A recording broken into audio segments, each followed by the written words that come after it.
جو عقلمند جاہلوں سے لڑے وہ عزت کی توقع نہ رکھے۔ جو حق بات کہنے سے خاموش رہے وہ گنگا شیطان ہے۔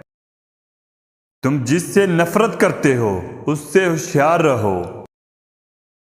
ایمان کے بعد بڑی نعمت نیک عورت ہے۔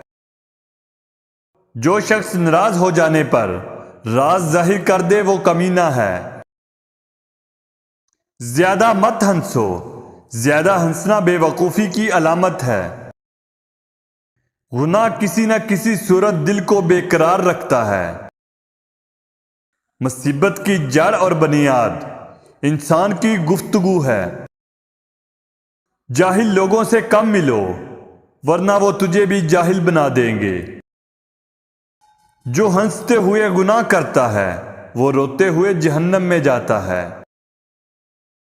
غم آدھا بڑھاپا ہے، معافی نہایت اچھا انتقام ہے۔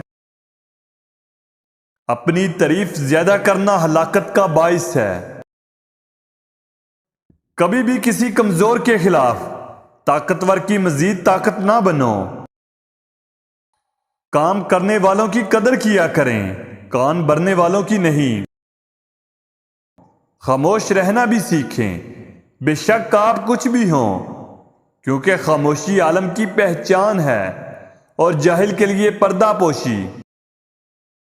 نیک بننے کے لیے ایسے کوشش کرنی چاہیے جیسے حسین بننے کے لیے کی جاتی ہے۔ انسان کا اپنے دشمن سے انتقام لینے کا بہترین انداز یہ کہ وہ اپنی خوبیوں میں مزید اضافہ کرے۔ زندگی اس طرح جیو کہ کسی کی زندگی کا حصہ بن سکو یا کسی نہ کسی کی دعاؤں کا حصہ ضرور بنو۔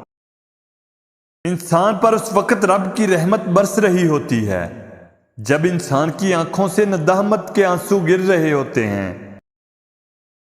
اگر انسان نے ہر حال میں خوش رہنے کا فن سیکھ لیا تو اس انسان نے زندگی کے سب سے بڑے رول کو سمجھ لیا۔ ہر وہ چیز زہر ہے جو ضرورت سے زیادہ ہو، جیسا کہ دولت، لالچ، اقتدار، نفرت اور بھوک۔